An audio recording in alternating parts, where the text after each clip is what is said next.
नमस्कार।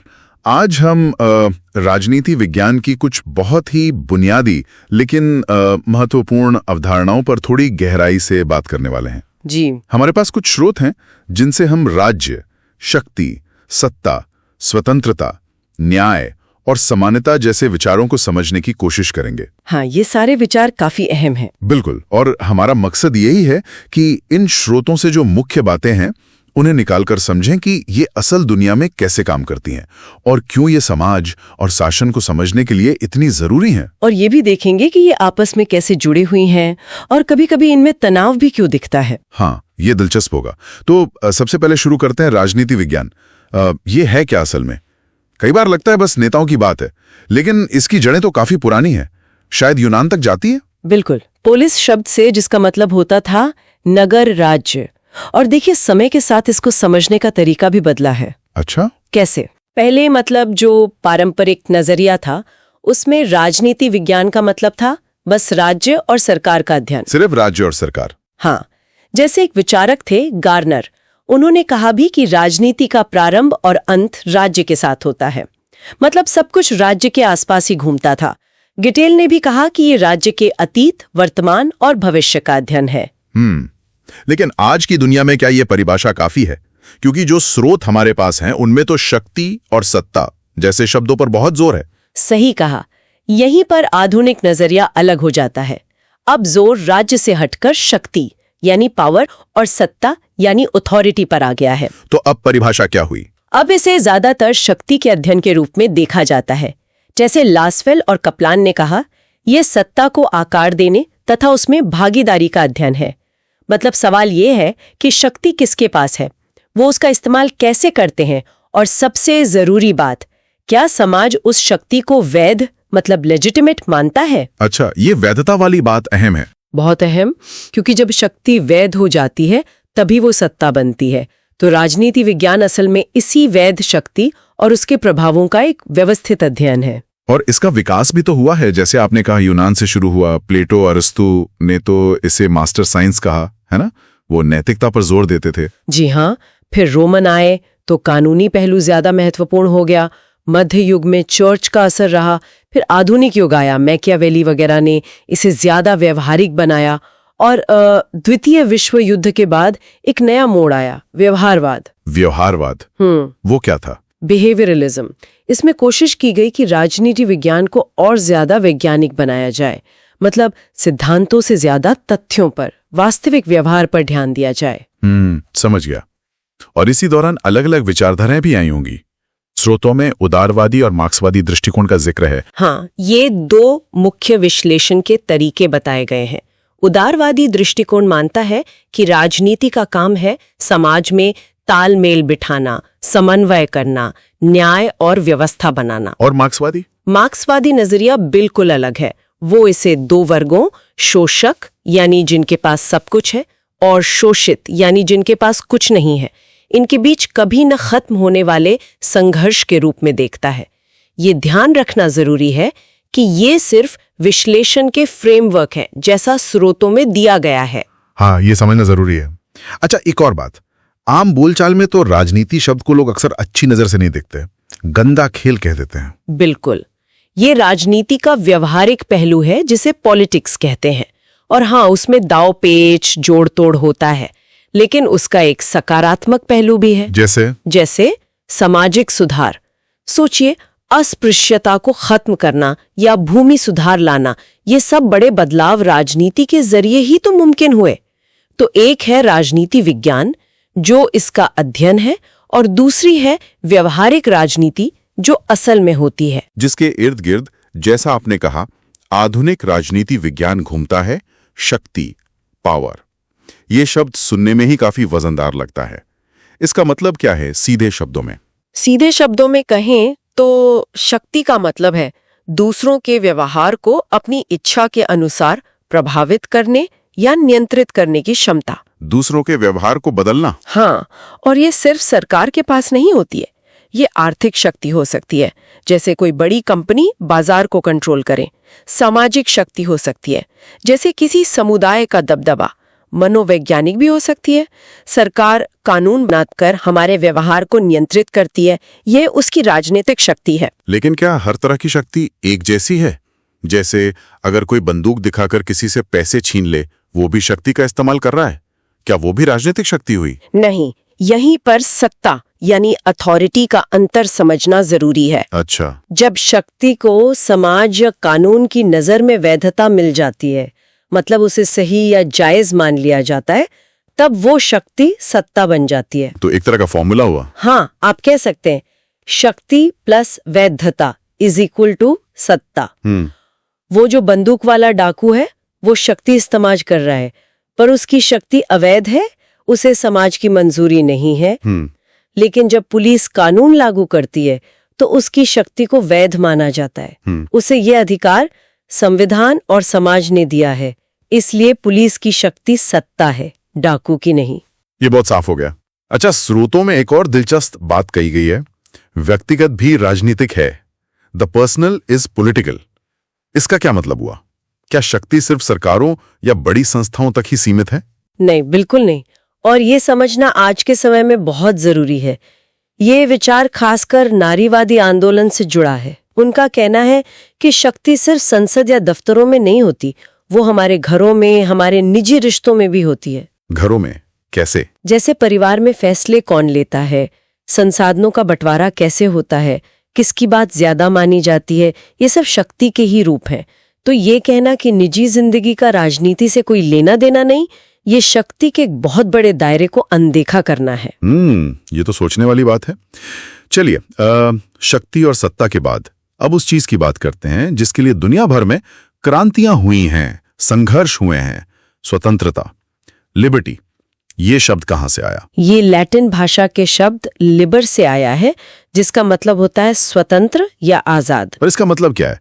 आजादी मतलब जो मन में आए वो करना? मूल रूप से तो इसका अर्थ यही है कि अपने विचारों को व्यक्त करने और अपनी इच्छा से काम करने का अधिकार हो, बिना किसी बाहरी जबरदस्ती या रोक टोक के। माना जाता है कि व्यक्ति के अपने विकास के लिए ये बहुत जरूरी है। लेकिन इसमें भी कोई पेच है? हाँ, इसमें एक जरूरी बारीक बात है।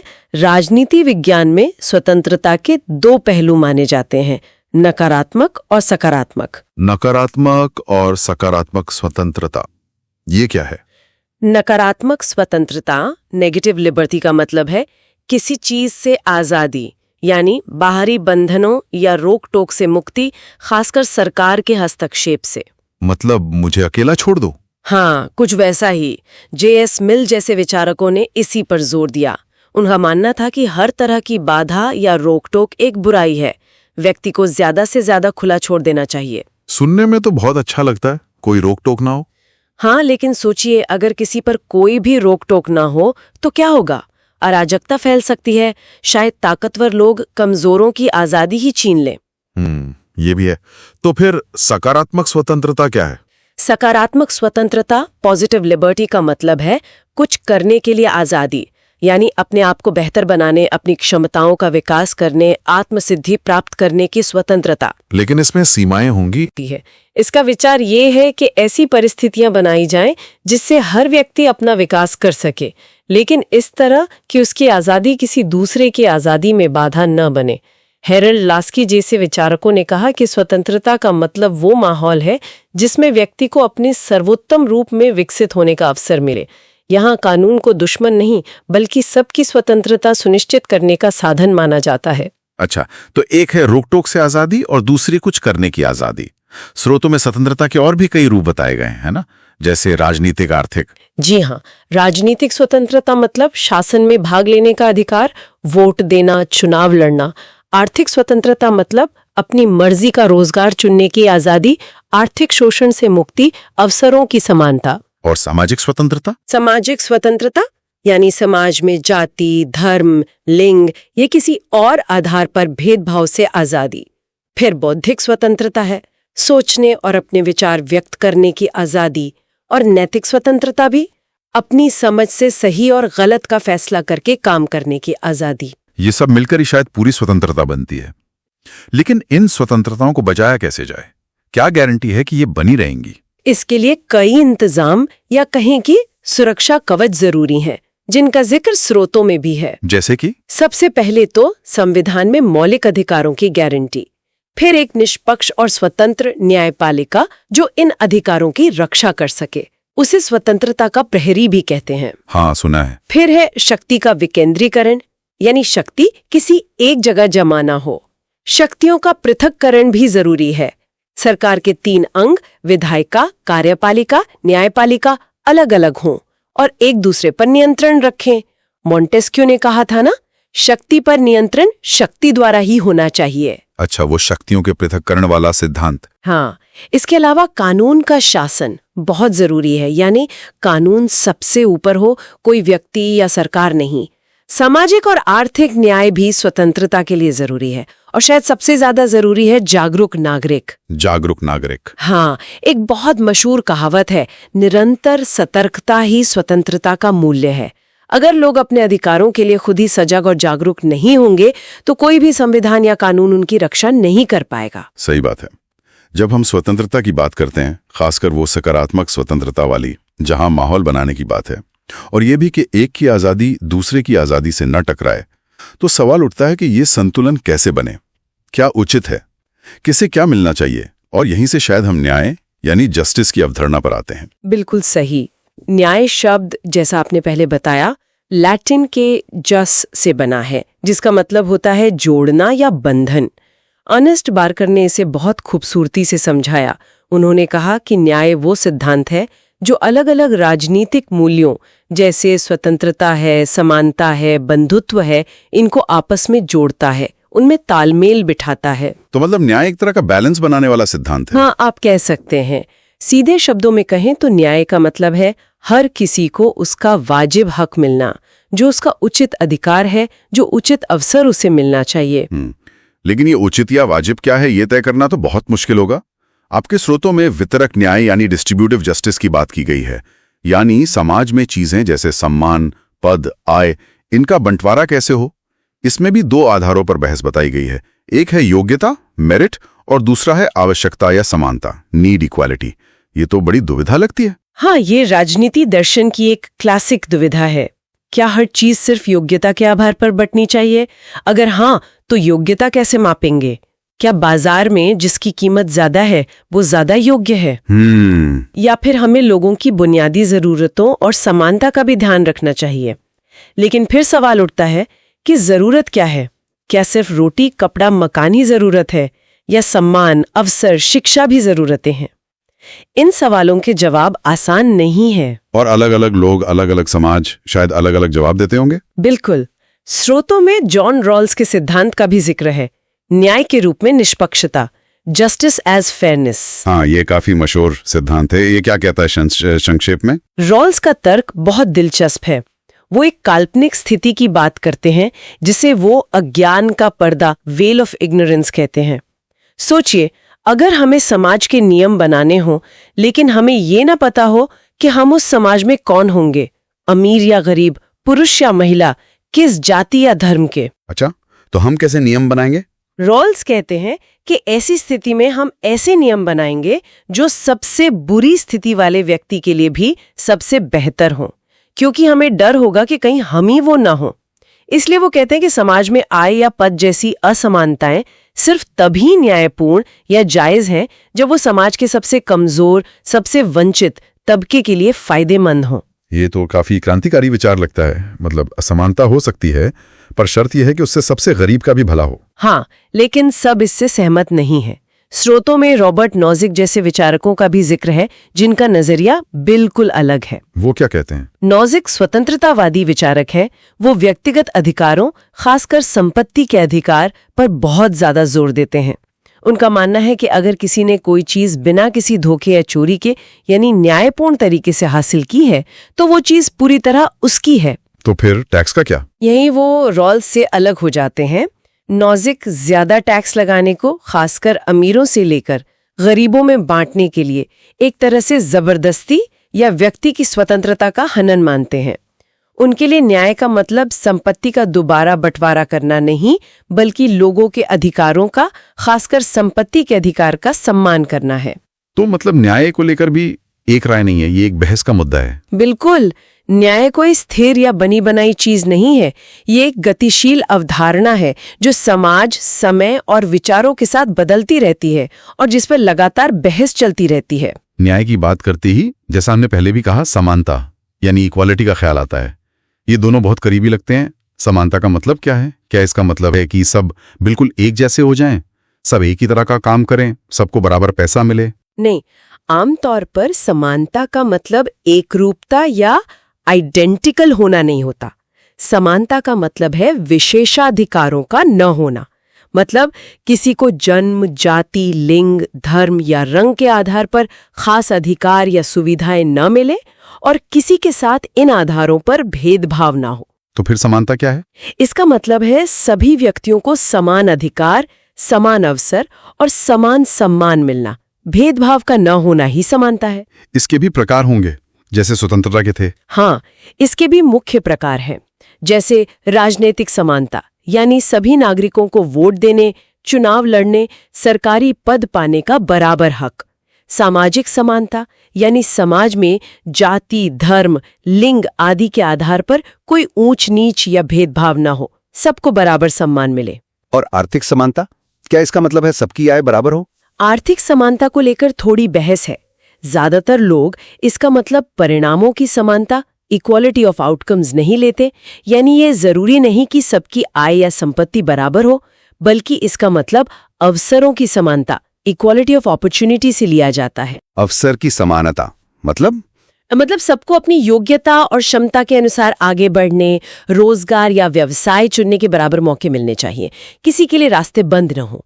जैसे आपके स्रोत में यूपीएससी परीक्षा का उदाहरण दिया गया है, सैद्धांतिक रूप से कोई भी योग्य ग्रेजुएट इसमें बैठ सकता है। ये अवसर की समानता है। लेकिन क्या सिर्फ अवसर की समानता काफी है? मान लीजिए दौड़ शुरू होने से पहले कुछ लोग बहुत पीछे खड़े हों, सामाजिक या आर्थिक कारणों से, तो क्या सिर्फ ये कह देना काफी है कि अब दौड़ सबके लिए खुली है?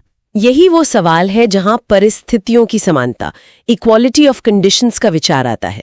इसका मतलब है कि सिर्फ औपचारिक रूप से अवसर देना काफी नहीं, बल्कि ये भी देखना होगा कि क्या लोगों के पास उन अवसरों का लाभ उठाने के लिए जरूरी साधन और परिस्थितियां हैं। अच्छा, यहीं पर शायद वो सकारात्मक कार्रवाई या आरक्षण जैसी नीतियां आती हैं। छड़ गए हैं, उन्हें बराबरी पर लाने के लिए कुछ विशेष उपाय करने की जरूरत है, ताकि अवसर की समानता का वास्तविक अर्थ निकल सके। ये नीतियां हमेशा बहस का विषय रहती हैं, लेकिन इनका उद्देश्य निष्पक्षता लाना होता है ताकि शुरुआती नुकसान की भरपाई हो सके। तो समानता का गहरा रिश्ता निष्पक्षता से है? बिल्कुल। और जैसा हमने पहले स्वतंत्रता के संदर्भ में कहा था, यहाँ भी स्वतंत्रता और समानता के बीच एक तनाव दिख सकता है। हाँ, वो एक्टिन और टॉकवेल वाली बात कि अगर आप पूर्ण समानता लाने की कोशिश करेंगे तो शायद व्यक्तिगत स्वतंत्रता पर अंकुश लगाना पड़े, और अगर पूर्ण स्वतंत्रता देंगे तो शायद असमानता बहुत बढ़ जाए। जी, ये केंद्रीय दुविधा है आधुनिक लोकतंत्रों के सामने। चलिए, हमने शक्ति, सत्ता, स्वतंत्रता, न्याय, समानता, इन सब अहम विचारों पर बात की। अब उस इकाई पर आते हैं जो इन सब को कहीं ना कहीं समेटने या नियंत्रित करने का दावा करती है, राज्य, स्टेट। मैकियावेली ने इस शब्द का इस्तेमाल आधुनिक अर्थों में शुरू किया था, है ना? ये राज्य बनता कैसे है? इसके जरूरी तत्व क्या हैं? हाँ, राजनीति विज्ञान में राज्य के 4 आवश्यक तत्व माने जाते हैं। 4? कौन कौन से? पहला, जनता, पीपल यानी लोग। दूसरा, एक निश्चित भूभाग, टेरिटरी, एक तय इलाका। तीसरा, सरकार, गवर्नमेंट, जो उस इलाके और लोगों पर शासन चलाती है। और चौथा? वो सबसे जरूरी वाला। हाँ, चौथा और सबसे महत्वपूर्ण है संप्रभुता, सॉवरेनिटी। इसका मतलब है कि राज्य अपने आंतरिक और बाहरी मामलों में फैसले लेने के लिए सर्वोच्च है, उस पर किसी बाहरी शक्ति का नियंत्रण नहीं है। ये 4 तत्व मिलकर राज्य बनाते हैं। लेकिन राज्य को करना क्या चाहिए, उसकी भूमिका क्या हो, इस पर भी तो अलग अलग विचार होंगे। बिल्कुल, स्रोतों में इसका अच्छा जिक्र है। जैसे शुरुआती उदारवादी विचारक जैसे जॉन लॉक राज्य को एक आवश्यक बुराई मानते थे। आवश्यक बुराई? ये कैसा नाम हुआ? आवश्यक इसलिए क्योंकि वो मानते थे कि लोगों के जीवन, स्वतंत्रता और संपत्ति की रक्षा के लिए राज्य जरूरी है। लेकिन बुराई इसलिए क्योंकि राज्य अपनी शक्ति का इस्तेमाल करता है और व्यक्ति की स्वतंत्रता को कुछ हद तक सीमित करता है। उनका आदर्श था पुलिस राज्य, जिसका काम बस सुरक्षा देना और व्यवस्था बनाए रखना हो, ज्यादा दखलंदाजी न करना हो। और मार्क्सवादी क्या सोचते थे राज्य के बारे में? मार्क्सवादी नजरिया बिल्कुल विपरीत है। वो मानते थे कि राज्य हमेशा से ही शासक वर्ग यानी अमीरों और पूंजीपतियों का एक हथियार रहा है, जिसका इस्तेमाल वो शोषित वर्ग यानी मजदूरों और गरीबों पर अपना नियंत्रण बनाए रखने और उनका शोषण करने के लिए करते हैं। उनके अनुसार राज्य कोई निष्पक्ष इकाई नहीं है। गांधी जी का भी कोई विचार था इस पर? हाँ, गांधी जी का विचार ट्रस्टीशिप का था कि जिनके पास संपत्ति है वो उसे समाज की धरोहर समझें, उसके ट्रस्टी बने। वो राज्य की शक्ति को लेकर भी काफी सशंकित थे। और आजकल जिस राज्य की सबसे ज्यादा बात होती है वो है कल्याणकारी राज्य, वेलफेयर स्टेट। जी हाँ, 20वीं सदी में खासकर द्वितीय विश्व युद्ध के बाद ये विचार बहुत मजबूत हुआ कि राज्य का काम सिर्फ सुरक्षा देना या कानून व्यवस्था बनाना नहीं है, बल्कि अपने नागरिकों का कल्याण करना भी उसकी जिम्मेदारी है। कल्याण मतलब शिक्षा, स्वास्थ्य सेवाएं, रोजगार के अवसर, सामाजिक सुरक्षा जैसे बुढ़ापे में पेंशन, बेरोजगारी भत्ता, ये सब मुहैया कराना। खासकर समाज के कमजोर और जरूरतमंद तबकों का ध्यान रखना। इस मॉडल में राज्य को जनता का एक तरह से ट्रस्टी माना जाता है, जिसका उद्देश्य सबका भला करना है। आज दुनिया के ज्यादातर लोकतांत्रिक देश कमोबेश इसी कल्याणकारी मॉडल को अपनाते हैं। तो ये थी हमारी आज की चर्चा राजनीति विज्ञान की इन बहुत ही बुनियादी और अहम अवधारणाओं पर। हमने शक्ति से शुरू किया, फिर सत्ता, स्वतंत्रता, न्याय, समानता और आखिर में राज्य तक पहुंचे। और ये भी देखा कि ये सब कैसे एक दूसरे से जुड़े हुए हैं। बिल्कुल, जैसे न्याय के लिए स्वतंत्रता और समानता दोनों जरूरी हैं, सत्ता के लिए शक्ति और वैधता दोनों चाहिए। ये सब अलग अलग नहीं है, एक जटिल जाल की तरह आपस में गुंथे हुए हैं।